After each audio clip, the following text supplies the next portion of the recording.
Luis Rodrigo, quiero preguntarte también por esto y sobre todo Ucrania, que está empezando a admitir ciertas pérdidas, ¿no? Ciertas derrotas.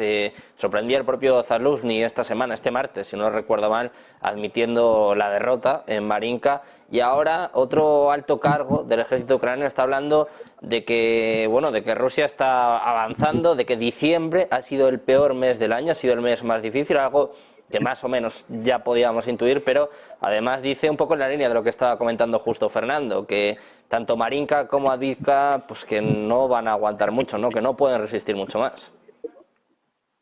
Sí, esto dicho en boca de un general o de un alto mando del ejército ucraniano, pues ya es un síntoma claro de que las cosas no están yendo como, por ejemplo, el presidente Zelensky quería vender el otro día cuando sucedió lo del barco en Crimea, ¿no? Es decir, que hay una diferencia entre el relato oficial y los hechos que se están produciendo.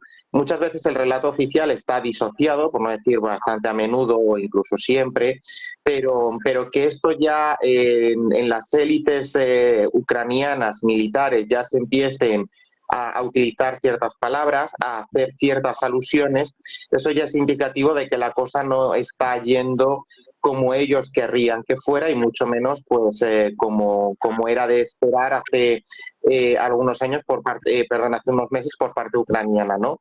Esto hilando con lo que hemos dicho anteriormente, esto está sentando las bases para la negociación, el próximo fin del conflicto, pero bueno, hay que despejar en qué términos, ¿no? Decía Fernando antes que bueno, pues toda la franja que va desde la parte oriental de Ucrania hasta Odessa, pues pasaría a manos rusas. Aquí estamos viendo ya la antesala de esa negociación de la que tantas veces hemos hablado, que Ucrania va a seguir existiendo, eso está claro. Lo que hay que clarificar es que Ucrania va a continuar como Estado independiente si todo avanza como parece que se está llevando a cabo, y habrá pérdidas territoriales. Y esto también es una cuestión bastante importante desde el punto de vista interno, porque Zelensky ha repetido hasta la saciedad que él no va a ceder un milímetro de territorio ucraniano a Rusia. Esto, como creo que era Fernando decía también, está provocando ciertas grietas, ciertos resquemores, incluso por utilizar la expresión coloquial, bueno, pues cuando el barco se está hundiendo, pues intentar salvarse a toda costa Klitschko, Zelensky y cada uno de los miembros del gobierno, de la cúpula militar, etcétera, ¿no? Yo creo que en el 2024 muy probablemente, aquí ninguno tenemos la bola de cristal, por tanto yo voy a evitar hablar en un futurible certero, ¿no? Pero muy probablemente el 2024 suponga el fin del conflicto y estamos a expensas de ver en qué condiciones se produce ese fin. Sí que es verdad que Rusia está consolidando posiciones que ya había tomado, incluso está avanzando mucho más. Ucrania tampoco puede resistir mucho tiempo porque estamos hablando de un país en términos de población de 47 millones, de los cuales, según cifras oficiales, en torno a 7, 8, y digo cifras oficiales porque extraoficialmente pueden ser incluso 10, 11 millones, habrán abandonado el país, más los caídos, que también hay que contrastar las cifras oficiales con las extraoficiales. Y aquí hay un problema no solo territorial, sino también de futuro para esa zona, ¿no? Para esas regiones que están en guerra, porque más pronto o más tarde el conflicto acabará, pero el país habrá que reconstruirlo. Muchas veces cuando hablamos de reconstrucción nos viene a la mente sobre todo la reconstrucción material, ¿no? Bueno, pues los fondos que la Unión Europea puede destinar para que Ucrania empiece la reconstrucción con vistas a su posible adhesión, por supuesto que sí, pero aquí hay un hecho todavía mucho más trascendental, y es la reconstrucción sociodemográfica. En un país en el que 11 millones de los 47 que tenían antes de la guerra, que en términos poblacionales era bastante similar a España, imaginemos que ahora mismo España sufriese una pérdida en la que sobre todo mujeres y niños salen en torno al 30% y parte de la población masculina ha caído a manos de la guerra, ¿no? Bueno, pues esto puede causar un shock demográfico bastante considerable que bueno, pues es una de las grandes claves para la reconstrucción del país, ¿no? Yo por no extenderme mucho más, creo que esto está próximo a consolidarse la posición rusa en Ucrania, que no hay mucha más alternativa para Zelensky que intentar asumir, y digo intentar asumir porque no va a ser fácil tampoco venderlo a la opinión pública, pero debería ir asumiendo que parte del discurso que ha llevado estos 2 años pues ya no se sostiene de cara al interior, pero tampoco al exterior, e intentar bueno, pues salvar los muebles de la mejor manera que pueda, ¿no? Hablo de manera territorial, pero también pues esto que nos ha intentado vender de la gloria, del prestigio, bueno, pues yo creo que cuanto más tiempo se empeñe en continuar con las hostilidades, peor servicio le va a hacer al país, porque va a acabar produciendo una catástrofe, y no solo en términos materiales, sino también personales. Pues precisamente andando en esta materia, Adrián, quiero preguntarte por la misma cuestión. Ucrania que, como estaba diciendo Luis, empieza a utilizar ciertos términos, bueno, pues que ya dejan entrever la situación que hay en el frente, ¿no? Ya empiezan a admitir derrotas, empiezan a admitir, por ejemplo, en este caso la pérdida de Marinka. Parece, bueno, pues que estamos llegando al fin del conflicto. No sé si para terminar el año que viene, no sé si antes de las elecciones rusas, de las elecciones de Estados Unidos, pero parece que solo queda dirimir un poco la repartición de Ucrania, ¿no? ¿Qué va a pasar ya a partir de ahora? Sí, efectivamente, yo creo que la velocidad del proceso dependerá probablemente de la velocidad del colapso de Ucrania, ¿no? En principio, en la situación actual, parece que Rusia no tiene demasiada prisa.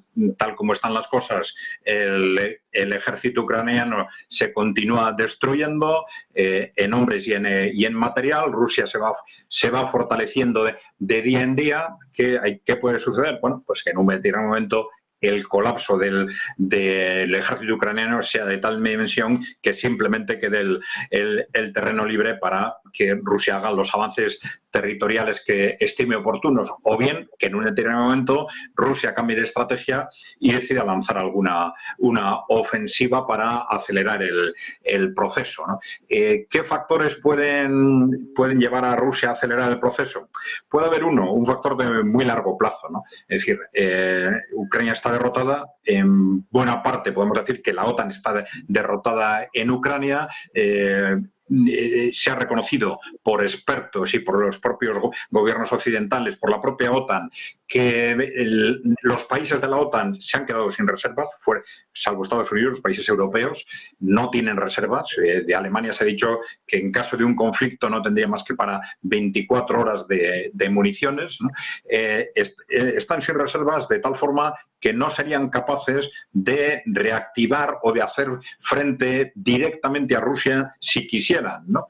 Y entonces están hablando de la posibilidad de que Europa y Estados Unidos reactiven su capacidad militar, y para esto necesitarían entrar en una dinámica de economía de guerra y dejar pasar quizás un periodo, han dicho ellos mismos, ¿no?, de 2, 3, 4 años, para que a través de esa economía de guerra pues poner al día su armamento, recuperar su capacidad en cuanto a municiones, etcétera. Ese podría ser un horizonte de largo plazo al que a Rusia no le interesaría llegar. Ahora tiene una superioridad total en el ámbito militar, no solo en Ucrania, sino con respecto a la OTAN, al menos la OTAN europea, y entonces seguramente le interesa, no con mucha prisa, pero sí le interesa cerrar el conflicto antes de que en Europa se empiece a atisbar un posible horizonte de recuperación militar. Pero claro, ya digo, esto sería un horizonte de 2, 3 años, ¿no?